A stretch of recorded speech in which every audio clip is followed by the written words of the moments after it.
শেখ হাসিনার দেশে আনবো আনবো আনবো আনবো আনবো।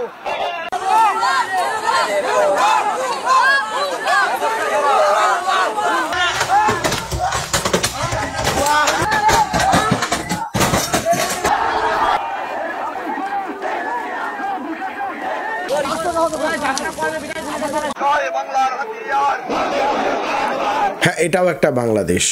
এই বাংলাদেশ আমরা বিগত কিছুদিন ধরে দেখে আসছি, কিন্তু আজকের বাংলাদেশের গল্প পুরোপুরি উল্টো।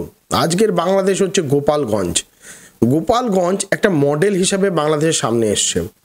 আপনারা জানেন, ছাত্র ইস্যুতে শেখ হাসিনাকে পদত্যাগ করতে হয়েছে, দেশ ছাড়া হতে হয়েছে, আর দেশ ছেড়ে ভারতে পালিয়ে আসতে হয়েছে।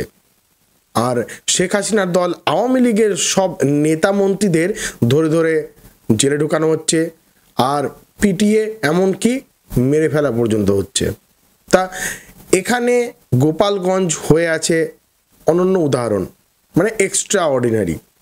তা এখানে কি হচ্ছে, এখানে আওয়ামী লীগের কিছু সদস্য, কিছু নেতা আর সাপোর্টাররা প্রতিবাদ জানাচ্ছে, ধিক্কার জানাচ্ছে ঢাকাতে আওয়ামী লীগের সদস্যদের ওপর যে আক্রমণ আর বর্বরতাকে। শেখ হাসিনাকে তারা ফিরিয়ে আনতে চায়। এর নেপথ্যে কে আছে? এর নেপথ্যে আছে এই মানুষটাই।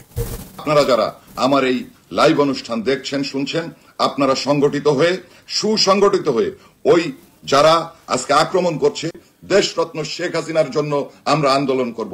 আমরা জাতির জনক বঙ্গবন্ধু শেখ মুজিবুর রহমানের আদর্শ বাস্তবায়নের জন্য যুদ্ধ করব।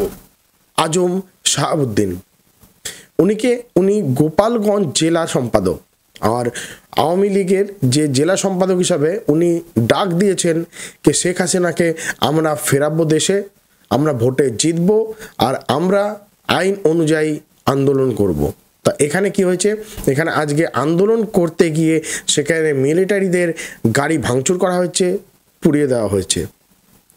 কেন?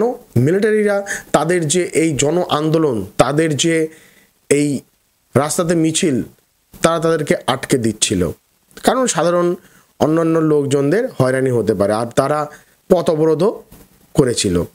4 জন মিলিটারি আহত হয়েছে।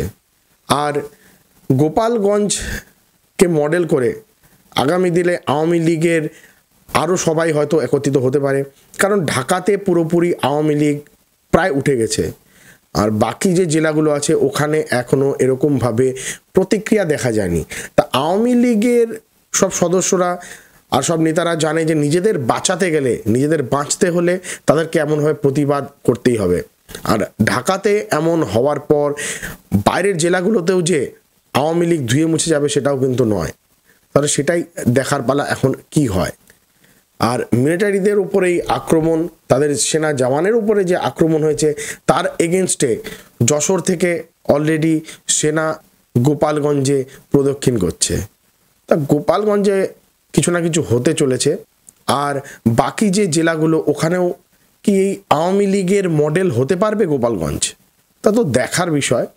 কিন্তু এসব যে চলছে, এসব চলার নেপথ্যে কিন্তু সেই রাজনীতি শুরু হয়েছিল ছাত্র আন্দোলন হিসাবে, আর এখন পুরোপুরি রাজনৈতিক প্রেক্ষাপটে চলছে পুরো বাংলাদেশের পয়েন্ট অফ ভিউ। তা আপনার কি মনে হয়, শেখ হাসিনাকে কি আওয়ামী লীগের কর্মকর্তারা, নেতা মন্ত্রীরা কি ফিরিয়ে আনতে পারবে? নিচে কমেন্টে লিখুন না।